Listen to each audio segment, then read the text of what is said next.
اللہ کے نام سے جو سراسر رحمت ہے، جس کی شفقت ابدی ہے۔ اللہ نے اس عورت کی بات سن لی ہے جو تم سے اپنے شوہر کے معاملے میں جھگڑ رہی تھی اور اللہ سے فریاد کیے جاتی تھی۔ اللہ تم دونوں کی باتیں سن رہا تھا، بے شک اللہ سمیع و بصیر ہے۔ تم میں سے جو لوگ اپنی بیویوں سے زہار کر بیٹھیں وہ ان کی مائیں نہیں بن جاتی، ان کی مائیں تو وہی ہیں جنہوں نے ان کو جنا ہے۔ اس طرح کے لوگ البتہ بڑی ناگوار اور جھوٹی بات کہتے ہیں، اور حقیقت یہ ہے کہ اللہ ان کے باوجود بڑا معاف کرنے والا اور مغفرت فرمانے والا ہے۔ انہیں بتاؤ کہ جو لوگ اپنی بیویوں سے زہار کر بیٹھیں پھر اس بات کی طرف پلٹیں جو انہوں نے کہی تھی، تو ایک دوسرے کو ہاتھ لگانے سے پہلے ایک غلام آزاد کیا جائے گا۔ یہ بات ہے جس کی تمہیں نصیحت کی جاتی ہے، اور جو کچھ تم کرتے ہو اللہ اس سے پوری طرح واقف ہے۔ پھر جس کے پاس غلام نہ ہو اسے پے در پے 2 مہینے کے روزے رکھنا ہوں گے، اس سے پہلے کہ دونوں ایک دوسرے کو ہاتھ لگائیں، اور جس میں یہ ہمت نہ ہو وہ اس سے پہلے 60 مسکینوں کو کھانا کھلائے گا۔ یہ اس لیے ہے کہ تم اللہ اور اس کے رسول کو مانو جس طرح کے ماننے کا حق ہے، اور جان لو کہ یہ اللہ کی مقرر کی ہوئی حدیں ہیں۔ انہیں منکرین ہی توڑتے ہیں اور منکروں کے لیے بڑی دردناک سزا ہے۔ یہ خدا کی اس بندی کا رویہ تھا۔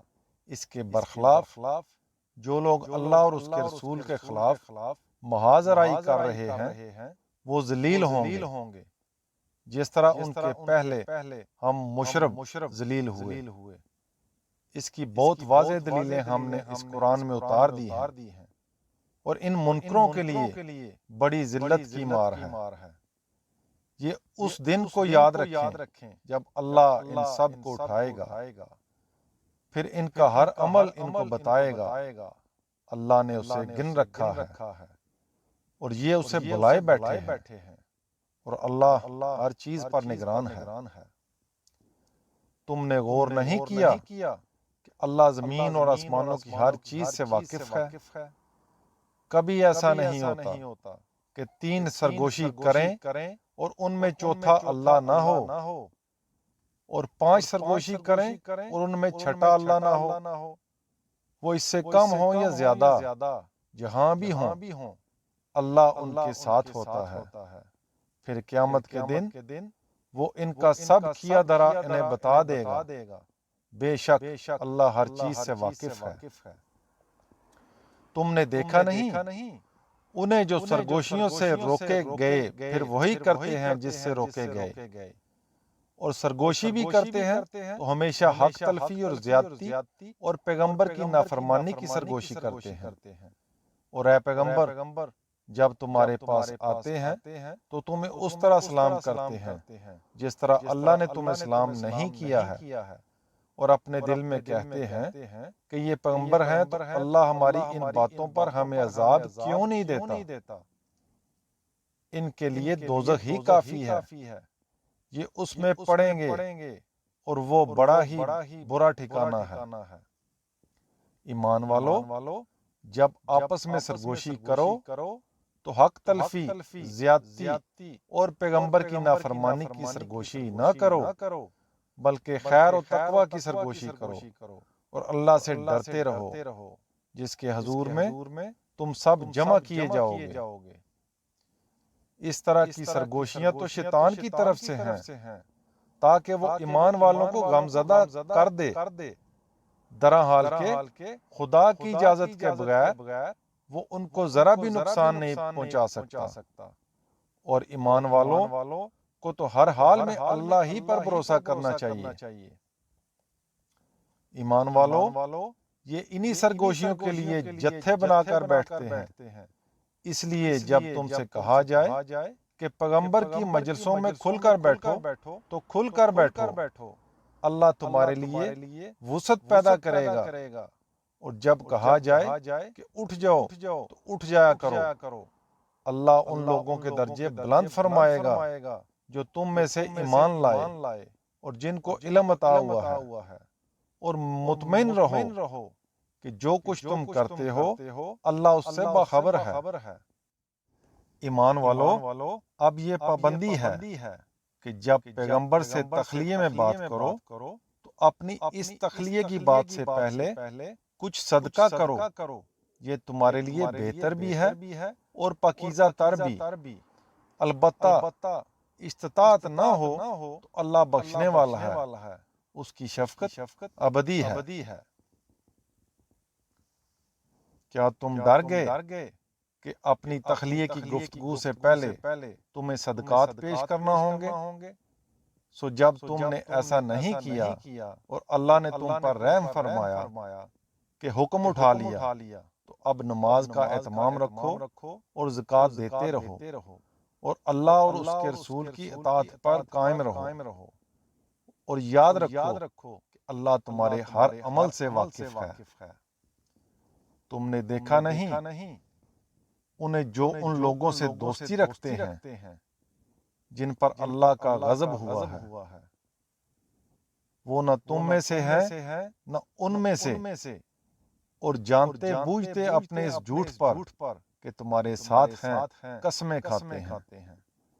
اللہ نے ان کے لیے ایک سخت عذاب تیار کر رکھا ہے، بے شک بہت برا ہے جو کچھ وہ کر رہے ہیں۔ اپنی قسموں کو انہوں نے ڈال بنا لیا ہے، چنانچہ اللہ کی راہ سے رک گئے ہیں، سو ان کے لیے بڑی ذلت کا عذاب ہے۔ اللہ کے اس عذاب سے ان کو بچانے کے لیے نہ ان کے مال کچھ کام آئیں گے نہ ان کی اولاد، وہ دوزخ کے لوگ ہیں، ہمیشہ اس میں رہیں گے۔ اس دن جب اللہ ان سب کو اٹھائے گا تو اس کے سامنے بھی اسی طرح قسمیں کھائیں گے جس طرح تمہارے سامنے کھاتے ہیں، اور خیال کریں گے کہ ان کی بھی کوئی بنیاد ہے۔ سنو، در حقیقت وہی جھوٹے ہیں، ان پر شیطان نے غلبہ پا لیا ہے اور اللہ کی یاد انہیں بھلا دی ہے۔ وہ شیطان کا جتھا ہے، سنو شیطان کا یہ جتھا ہی نامراد ہونے والا ہے۔ تمہیں معلوم ہونا چاہیے کہ جو اللہ اور اس کے رسول سے دشمنی کریں گے وہی سب سے بڑھ کر ذلیل ہونے والوں میں ہوں گے، اس لیے کہ اللہ نے لکھ دیا ہے کہ میں اور میرے رسول غالب ہو کر رہیں گے۔ حقیقت یہ ہے کہ اللہ بڑے زور والا اور بڑا زبردست ہے۔ تم کبھی نہ دیکھو گے کہ جو اللہ پر اور قیامت کے دن پر فی الواقع ایمان رکھتے ہیں وہ ان لوگوں سے دوستی رکھیں جو اللہ اور اس کے رسول کے دشمن ہو گئے ہوں، اگرچہ وہ ان کے باپ ہوں یا بیٹے یا ان کے بھائی یا اہل خاندان۔ یہی لوگ ہیں جن کے دلوں میں اللہ نے ایمان ثبت کر دیا ہے اور اپنے ایک فیض خاص سے ان کی مدد کی ہے، اور قیامت کے دن وہ انہیں ایسے باغوں میں داخل کرے گا جن کے نیچے نہریں بہتی ہوں گی، وہ ان میں ہمیشہ رہیں گے۔ اللہ ان سے راضی ہوا اور وہ اللہ سے راضی ہوئے، وہ اللہ کی جماعت ہیں۔ سنو، اللہ کی جماعت ہی فلاح پانے والی ہے۔